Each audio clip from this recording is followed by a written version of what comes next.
Welcome to the No Code MBA show. In this episode, we talk with Mack Grenfell, the founder of Byword.ai, which is one of the coolest AI apps built with no code that I've seen.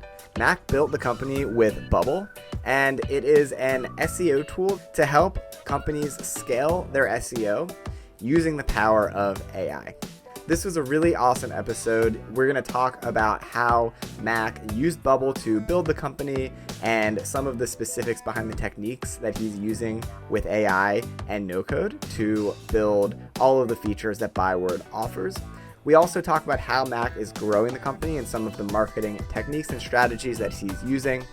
And we'll also talk about the future of SEO, especially given how AI is going to become more and more prevalent in the creation of online content.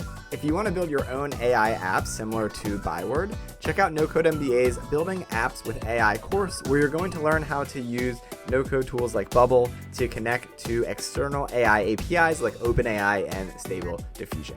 If you want to check out our future podcasts, make sure you subscribe so you'll get all of them in your feed in the future. All right, let's go ahead and get into the show.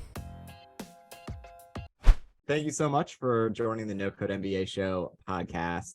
And as I was saying before we started recording, I came across Byword just on Twitter and checked it out and was like, oh, this is one of the coolest AI tools in general that I've seen, let alone before I knew it was built in Bubble. And then, as I was saying, I feel like just having built so many things in Bubble myself, and with Bubble and AI, I kind of had this sense that maybe this is built in Bubble. I think it might be, and did a little more research and found out that it was, and then just super excited to have you on and learn more about your background and Byword and kind of just get a sense of kind of how you've built this with no code and how you're growing it. First, it would be great if you could maybe give people who aren't familiar with Byword kind of a background of what the tool does and who it's for. Yeah, sure thing. Thanks, Seth. So to maybe go a little step further back, so the last couple of years, ever since GPT-3 came off waitlist, I'd sort of been working as a bit of a contractor, consultant, whatever you want to call it. So working with a couple of different brands who wanted to basically scale up their SEO, build lots of pages kind of quite quickly and efficiently using GPT-3 at the time, then Turbo, now GPT-4, etc. And so I've been doing this for a couple of years, building these sort of programmatic projects that, it's like a few thousand pages that follow a similar format or structure. So I was doing that kind of manually with a little bit of a code base. And then back in September last year, I started putting this together into what's now Byword, which is basically a tool that kind of productizes or automates what I just described. So it's basically a tool where you come along if you're a marketer or you own a site or an SEO or whatever, and you can input either a kind of list of keywords that you want to rank on, or if you've got them prepared, a list of article titles, and then Byword sort of processes them in the background, does all its magic and spits out a bunch of sort of SEO optimized articles with kind of custom article lengths, languages, meta tags, images, all the stuff you need to basically send it to your site. And also integrates with a bunch of different platforms. So the idea is to basically make it as simple as possible for someone to say, hey, here's my site. These are the sort of people I want to reach. Press a few buttons in Byword and then bang, it's on your site, and it goes and ranks on Google. So basically giving you like a super powered AI consultant or SEO consultant automatically just by using Byword.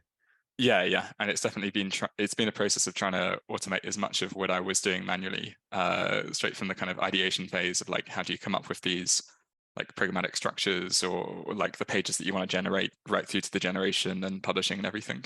So yeah, basically it's definitely gotten to the point where it's as good, if not better, than I was when I was doing this manually, which is a relief.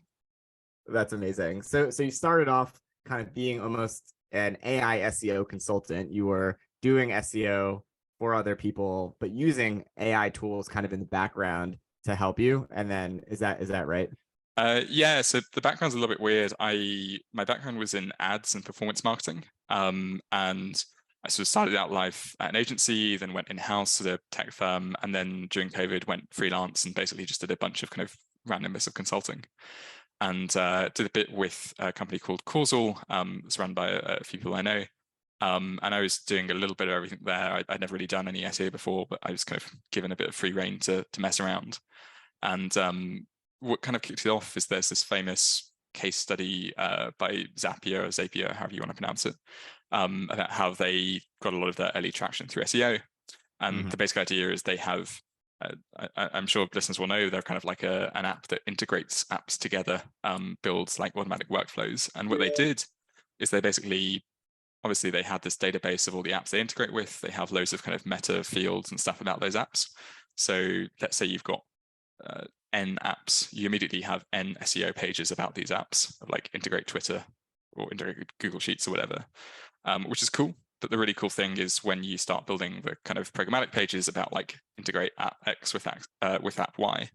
And so there's not really any extra work there. You basically just have all this data in a database and you kind of combine it in a way. So you've suddenly got, if you've got N apps, you've got N times N minus 1 pages. So, even with just let's test my math, so even with just 100 apps, you get 9,900 pages straight away. Right. So maybe this appeals to the kind of lazy side of me, but I just really like this idea of building up this database and then using it in ways that kind of, without much extra manual effort, you're kind of reaching these sort of long tail queries and targeting people for whom Zapier is like a really good solution because they're looking to integrate Twitter with Google Sheets or whatever it is. And so I was kind of messing around doing the stuff with Causal and wanted to try and think what the kind of equivalent we could do there was. And so came up with this idea of Causal's a financial modeling platform. It's pretty good at taking kind of financial data and letting you calculate complex stuff on top of it.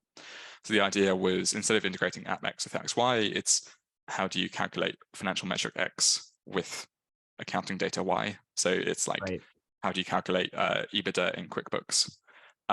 So we built up a list of financial metrics, a list of platforms they integrated with. And the first pass was pretty kind of hard coded. It's like articles you could build in Google Sheets where you just kind of pass the name of the metric or the platform or whatever it is, and wasn't super complex.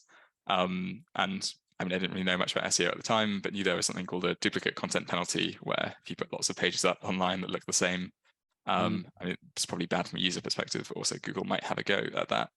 So I just come off the waitlist for GPT-3 and was trying to think, how can we use this to make it a bit more interesting? And so that was the very kind of first iteration of Byword, which was using GPT-3 just to kind of input little bits of content that were like relevant to that page or that combination of variables. So if it's like, how do you calculate EBITDA in QuickBooks? It might just be adding a little thing about what is EBITDA or whatever that differentiates the pages, makes it a little bit more substantial, and maybe offers something to the user. And so that was the kind of first iteration. Then started, this went well. It was ranking. Started doing more and more projects with all sorts of different brands, mostly kind of startups that were looking to build out these sort of programmatic things. And then did that over the course of a few years. It had always been in the back of my mind pretty early on, this was something that probably should be productized, and maybe I wasn't adding too much as a human on top of it. And there was one client in particular that was very helpful for two reasons. One, they were super demanding, so all of my kind of crappy early prompts weren't good enough, and I had to go back on a Sunday evening and just spend ages trying to get it right just to please them. And a lot of the prompts that came out of that is kind of what underlies how Byword works still. And also, when I started talking to them first, they were doing like a bit of a mini RFP or something in terms of like finding out, they knew they wanted to generate those pages and they knew the format, but finding out which way they wanted to do this. I think of all the people they're talking to, I was the only contractor, and there's a bunch of tools and whatever. And they said they nearly decided not to use me because they wanted to use a tool, basically a black box they could just put some stuff into and get the output out. So that was the kind of earliest iteration, and like when the cogs started worrying about Byword. That's awesome. And it kind of gets me thinking also about the opportunities here of like going from like a service business, and there's, in general, I think there's been a trend of people productizing their service business, but now adding AI on top of that, I feel like gives it like an entirely new power and ability to like truly take the human out, like as much as possible, take the human out of the loop to do it. Yeah, absolutely. I think as each new sort of model or half model comes out, there are more parts of that process that previously you would have thought couldn't really have been automated that actually can. So like in the later days of when I was doing this as a consultant, but before Byword was built, there were a lot of brands I would talk to where the situation was like, okay, yeah, if you want to work with me, we do this really easy, but I just can't really work out the idea that would work for you. So the idea being like in the causal case, it was like how to calculate financial metric X and platform Y. I just couldn't really work out the structure or the format that would work. And a couple of months ago with Byword, we basically just built a little tool that comes up with these ideas. And basically just wasn't possible with GPT-3, but GPT-4 is complex enough that it can take a theme or a site and work out these sort of like programmatic structures that you can then go and like produce all the variants of. Yeah, that's something that really stood out to me about Byword was the ability to do this programmatic type of work. So it's much more than just like one button and getting a blog post, which isn't as interesting as like all of this other things that kind of are going into it. And when did Bubble come into play? Like, okay, you're a consultant, you are using AI tools to help you. Like at that point, are you already using Bubble, or at what point did you say, now I should start, building this into a platform with Bubble? Yeah, so I didn't know when I first started using Bubble, probably if I had to guess, maybe 2019. My background's always I only learned to code because I applied for an internship in uni and I lied and said I knew how to code and I got it and then learned somehow. So my coding abilities have never really gone beyond just writing kind of hacky Python scripts and getting stuff done with that kind of thing. But I've never really been too well versed in kind of front end, back end, all this sort of stuff. So Bubble always appealed to me fairly early on because it was a way that I could kind of merge the technical skills I did have with something that handled all of the front end, the database, the back end, all that kind of stuff as well. And so I think Byword was Bubble app number 18 or 19 or something. And going back to your first point, the first 17 or whatever, you could tell straight away they were Bubble apps. They were not super impressive. But yeah, so always kind of maybe in the back of my mind had this idea that, okay, there'll be something really cool I can build down the line. And, even if I'm building crappy stuff now, this is probably time well spent. Because it certainly seemed a lot easier than learning front and back end from scratch. Yeah, totally. And yeah, I agree. Like the first Bubble apps I built, I'm not so proud of how they look. And that's part of the process of just building and learning and doing it that way. And were you building other like projects? Were you trying to start companies, or was it kind of just like for fun in the background? I guess mainly in the short term for fun, maybe with some like grand ambitious dream in the background. So my background was mostly ads in the early days, and ads is kind of interesting because you have all these ad platforms that you use on a daily basis, and they're a bit kind of shoddy. They're always kind of being patched, and they're kind of like walking Frankensteins or whatever. And there's always in a lot of them at least, there's a big difference between the front end and the back end. And there's lots of things you can do with like ad platforms APIs that you can't necessarily do through the interface. And so there are a bunch of projects that were basically like, I guess you could say, trying to exploit or arbitrage that gap of like letting you do cool stuff with the back end of ads platforms and APIs that you couldn't really do as a regular user. And so had some kind of dreams around maybe being able to build one of those up, but they never got particularly far. Got it. And so now you have Byword, you have users, you've built this complex app. Where is Bubble maybe like being stretched to its limits? Like, is there anywhere where it's not letting you build what you want to do?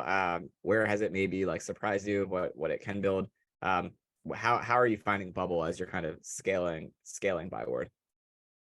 Yeah, on the most part, it's been pretty good.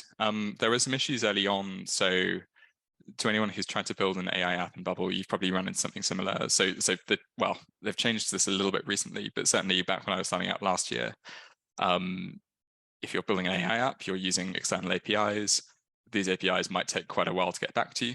Certainly, if you want to write a 1,000-word article or whatever, it's not going to be there within 5 seconds. Or more importantly, it's not going to be there within 30 seconds, which is the API timeout that Bubble historically had. And so I didn't really realize this at first, but this was a kind of pretty big architectural issue in terms of how to build Byword, given that article processing times can be anywhere from sort of, in the early days, back when people weren't really using GPT-3 as much and server latencies and everything were really fast, it might be 45 seconds, but now it's kind of closer to 5 minutes.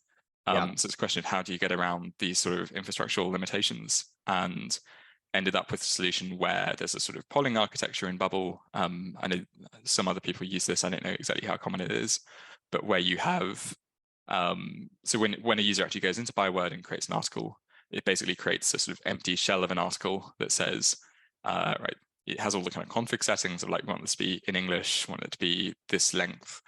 This is the keyword it's going to rank for, but obviously it doesn't have any of the body or the title or anything like that. Yeah. And then there is sort of like a bunch of kind of cron jobs in GCP, Google Cloud Platform, that are basically constantly polling Bubble, looking for these new unprocessed articles or unprocessed jobs. And then each of those functions kind of marks the article as in progress. It does all of the fun stuff in some Python scripts in GCP, where you don't really have to worry about the timeouts and all of that stuff. And then once it's done, it punches it back into Bubble, marks the article as complete, and that's when it gets served to the user. So a lot of that sort of infrastructure is built around some of the early limitations of Bubble. But certainly once that challenge was solved, I don't think there's really been too much in the way of issues in terms of scaling it. It's been fairly relatively smooth sailing since then.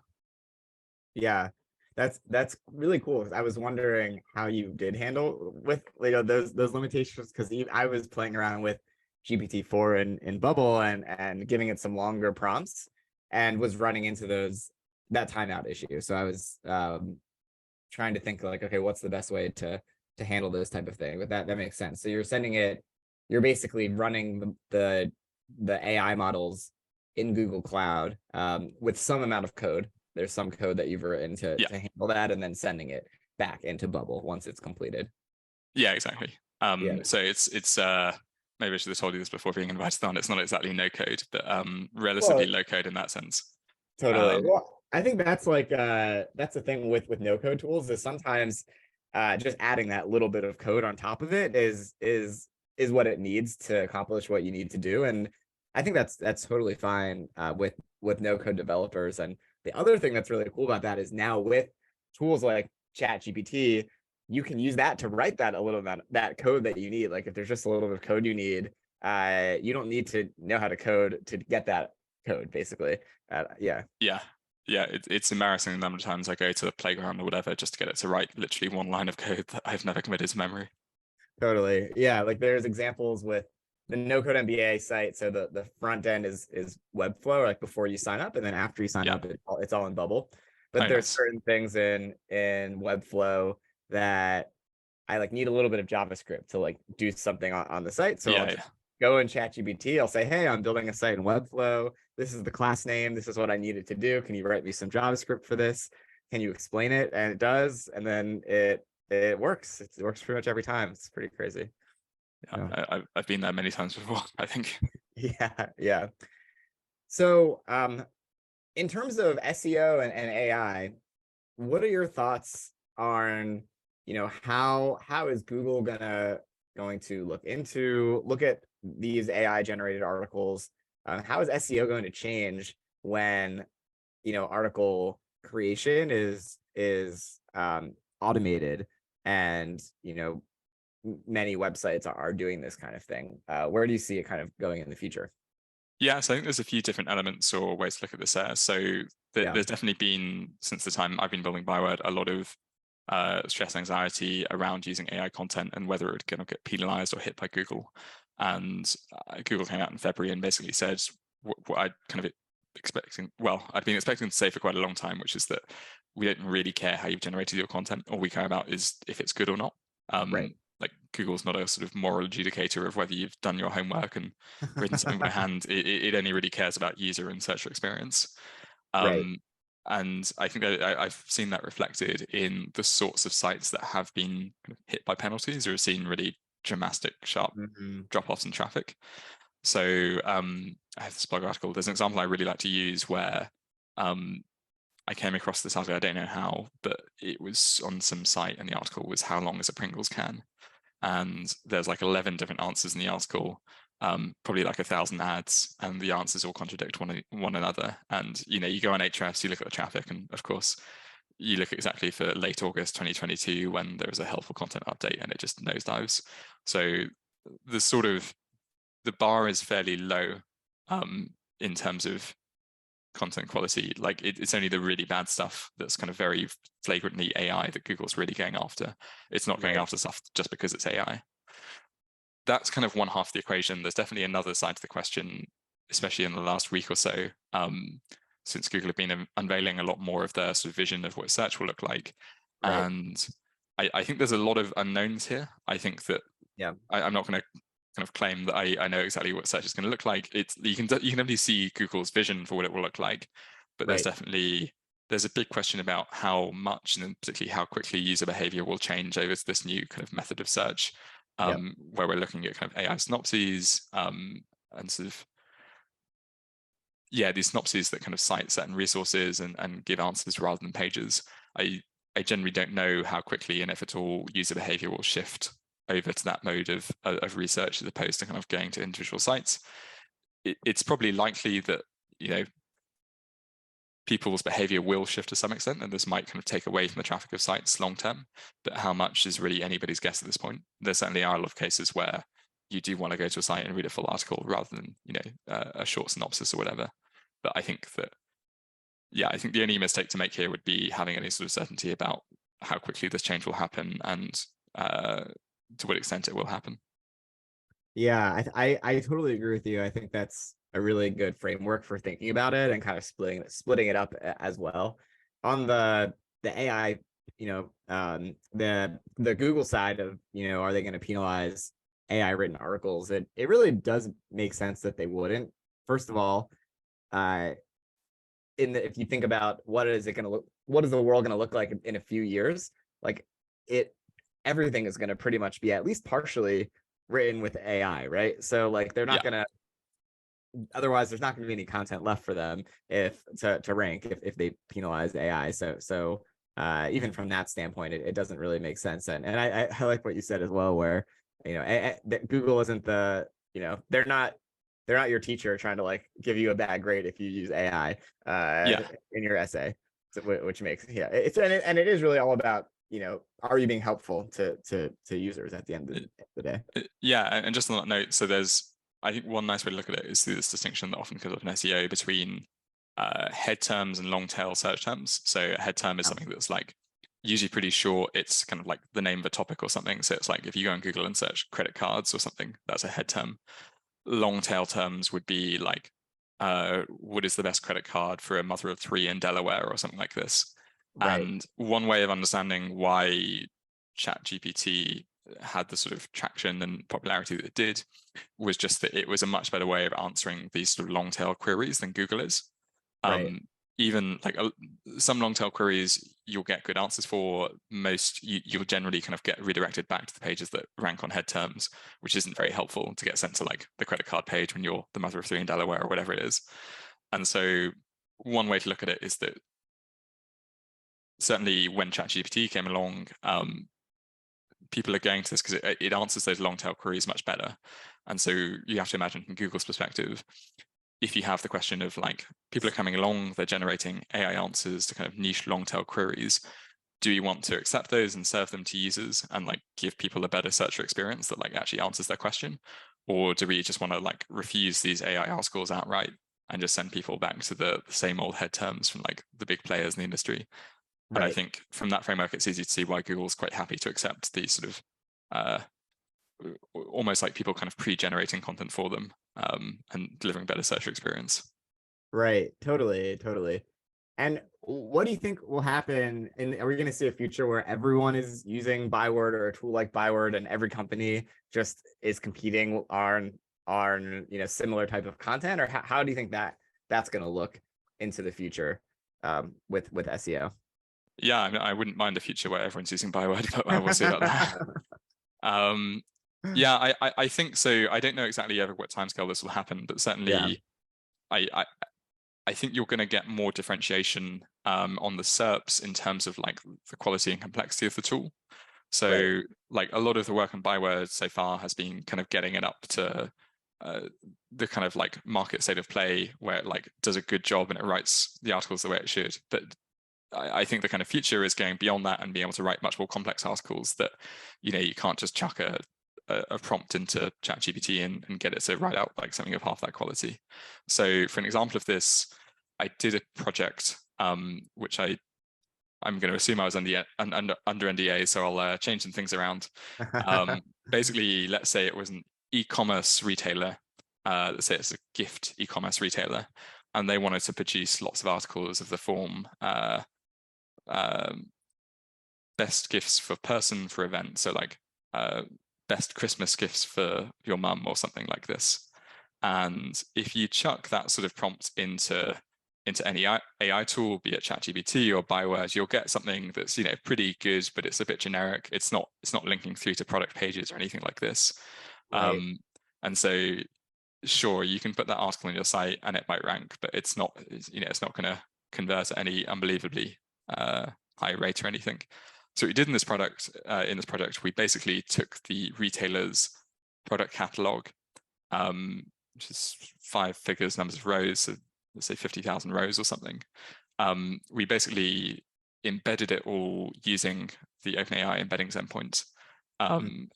And then for each of these articles, so let's say the article is like best Christmas presents for your mum, we generated a fake product using GPT-3.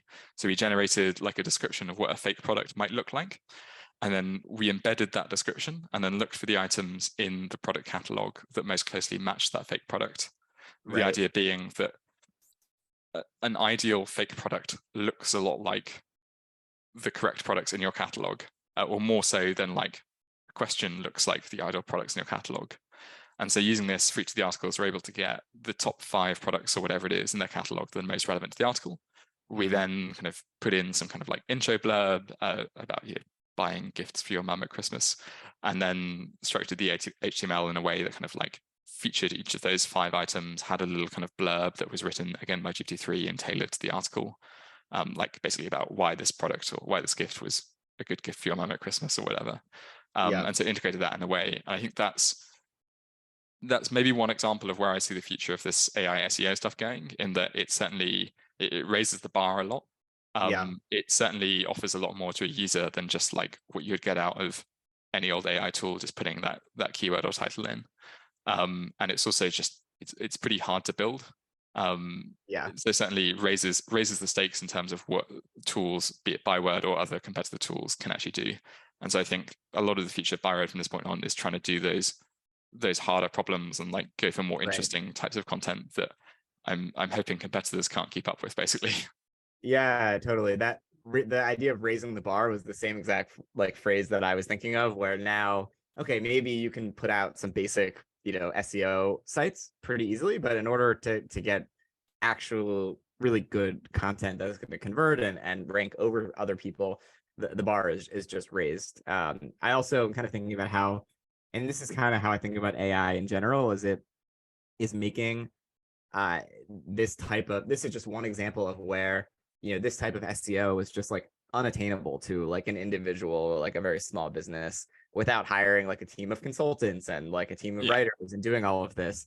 And it's just bringing so much more leverage to the individual or small business to create this type of thing, which I think is awesome.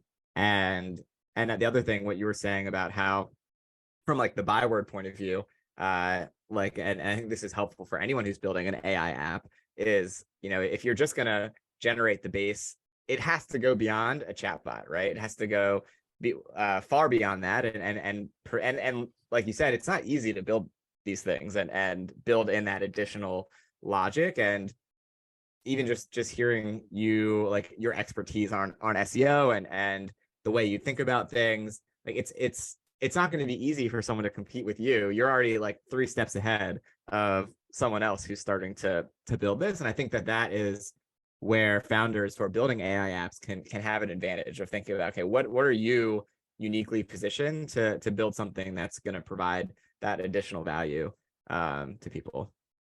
Yeah, definitely agree with the framework of asking how you can deliver the value there. So like when people ask me, how does this differ from ChatGPT?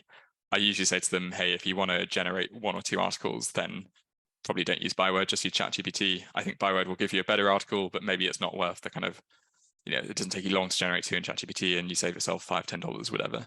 But certainly if you want to generate stuff at scale, then Byword has a huge advantage there. It does all the different pieces of the article, does it kind of in the background while you sleep or whatever, and publishes to your site. And so for a long time, the value add there has really been around kind of doing all of that stuff at scale. Certainly for if it's like a founder of a startup who doesn't have time to kind of be punching stuff into ChatGPT, or if it's head of marketing or whatever, really optimizing and getting down that value side of things. But then, yeah, as you say, it's a case of trying to want to add more bits of value on top of that. And so definitely a part of it is wanting to be able to do things that other apps just can't keep up with. So not just the scale, but being able to do more complex stuff that your competitors aren't doing, and so won't rank on the same search terms. Yeah, totally. And switching to the growth marketing side of Byword, how are you getting customers, and how has growth been for you so far? Yeah, so in terms of getting customers, it's I think it's kind of how you found Byword. It's a guy called Jake, basically. That's the marketing strategy. No, go viral is the strategy. Yeah. Yeah, so back when I was consulting, I still do help out a bit with a company called with a kind of sports nutrition brand, and I was doing the ad side of things, and there's this guy Jake who was doing the SEO side of things, and we didn't cross over too much, but I think at one point before he moved on to bigger things on LinkedIn, I shot him a message and asked, this is in the early days of all this GPT-3 stuff, asked if he'd ever done any sort of AI-driven SEO. And kind of expected, I'd had slightly negative feedback from a lot of SEOs at that point, so I was a bit nervous about asking him because expected that he might look down on it, but he seemed very curious, so kind of kept in touch as he sort of moved away from that brand, kept him up to date with Byword. He maybe in January, I think late January, just sort of out of the blue, worked with him on making a post about Byword. Yeah, good for me because it drives traffic to Byword, but also good for him because it gives him some content. And then formalized this later on. And so he's been really great in terms of promoting a lot of the kind of success stories and ways to use Byword and stuff like this. Got it. So far kind of influencer marketing through a big influencer who's able to create good content around the product and spread the word in that way. Yeah, and this also brings me on to another point. So I have a friend who's very passionate in the belief that you shouldn't necessarily be trying to do every single marketing channel or trying to drive every marketing channel as hard as you can, and that if you look at a particular vertical or space, like travel, a lot of the incumbents you see, each of them have just focused on one marketing channel historically. So I can never get which way around it is, but in travel, I think is it Booking.com are killing it on PPC, and Expedia are killing it on SEO, and someone else does social. I can't remember which way around it is, but in these verticals, you see one brand killing it on each channel, and basically just really dialing down on that and not really worrying too much about the other channels because they found it works for them and they're just scaling that up. And I think certainly it's been a case of that with Byword, especially in a sort of fairly new field. Where maybe there's kind of issues of people don't really know how to get started. They haven't really seen many success stories. So it certainly helps that I've been doing this stuff with Causal and other brands for a few years, so there's some stuff to talk about there. It's certainly I think that kind of explains why having that social proof and be able to promote it in that way has worked really well. Yeah, that's great advice, and something that I've learned as well, and I totally agree with that. It's very tempting to try and spread yourself thin across every marketing channel, and do, if one channel is working, try every single channel and every single paid ad channel, and I think it can be helpful in some ways to dabble and be like, okay, this is getting some traction or not, especially in the beginning. But I do agree, once one channel is really working, keep pushing on that until keep doubling down and scaling it.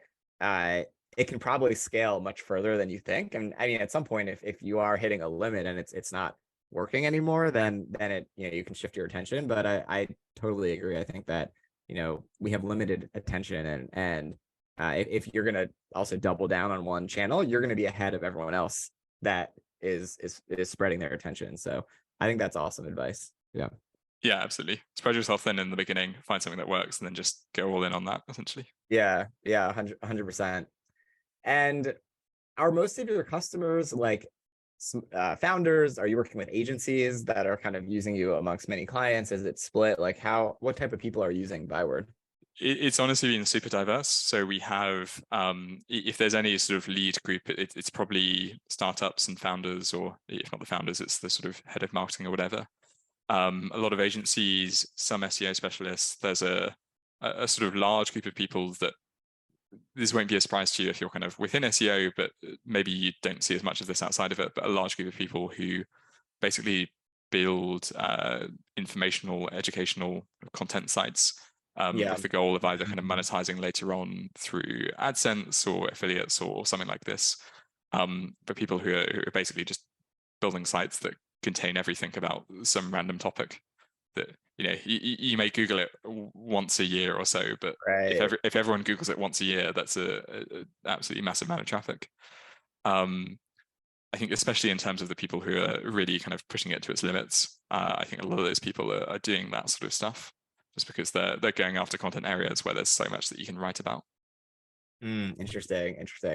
Yeah, that makes sense as well. It's I mean, a couple other features that I can shout out that I thought were really cool.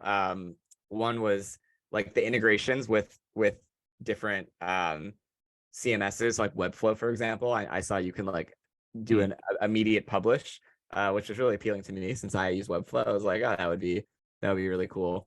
The other thing that I thought was really cool is that you generate images with the article as well, which I'm curious. I don't know how much of that is secret sauce, but how you're doing that, just because image generation is it's more difficult than text generation to like get something that's decent in my experience.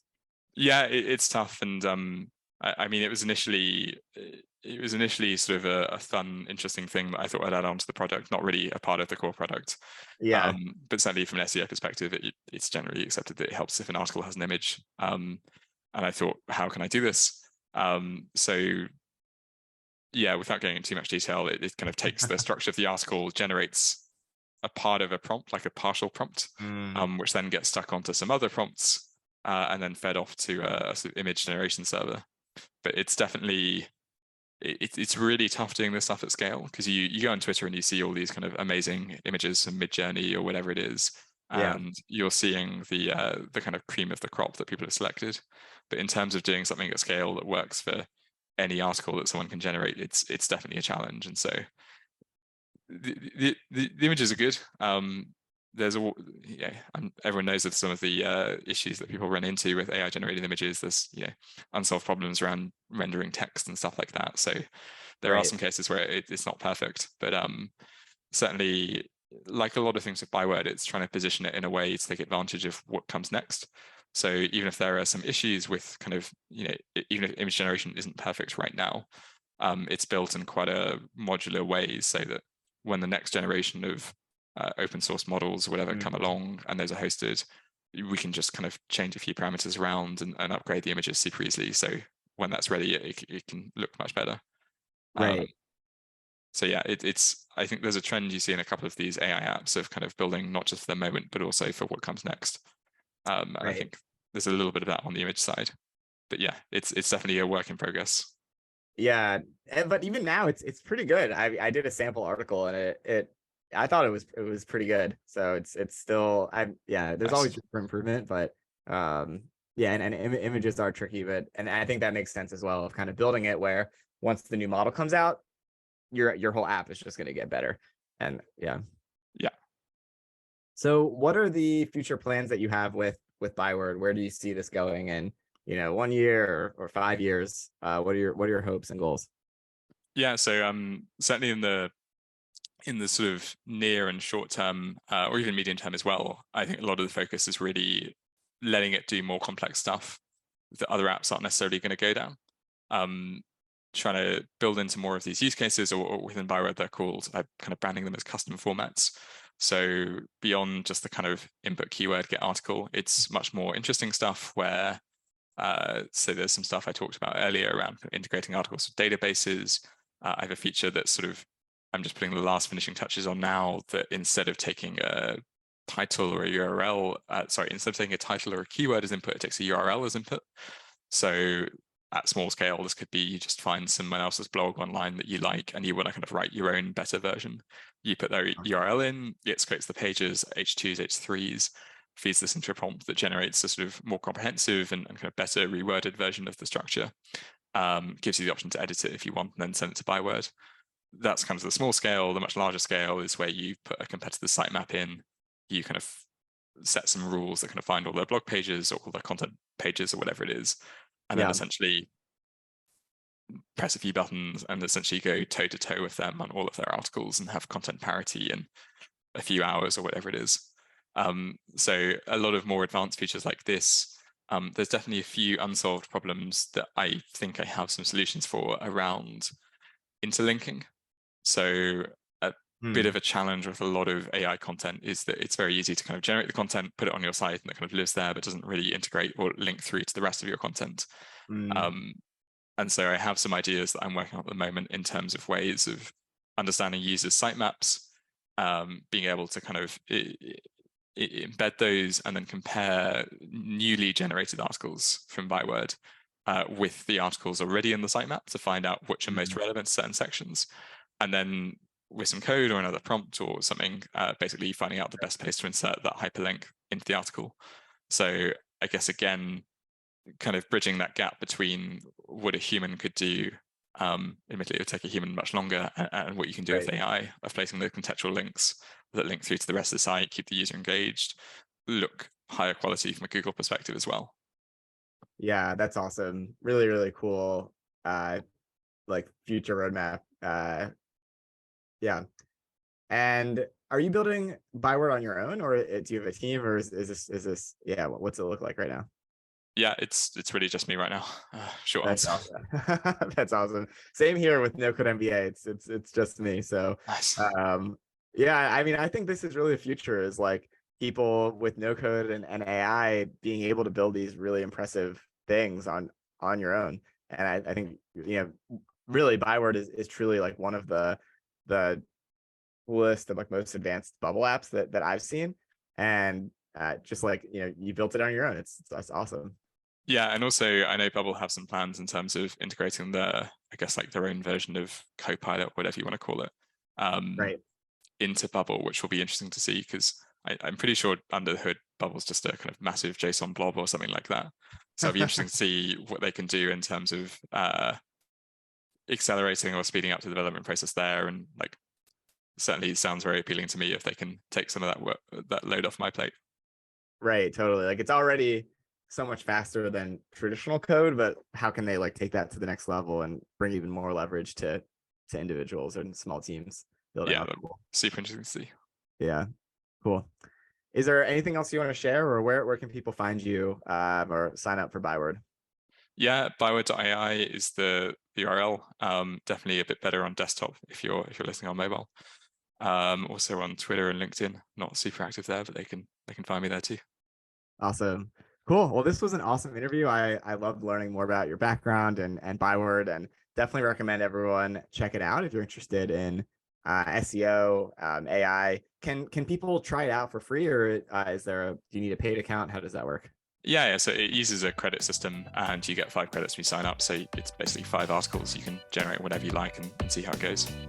Got it. Cool. Awesome. So yeah, there's no reason not to go check it out and kind of think about how can you use this for your business. I'm already thinking about how could I potentially use Byword for No Code MBA. So this was awesome. Thanks so much for coming on, Mack. Thanks a lot, Seth. Thanks for having me on.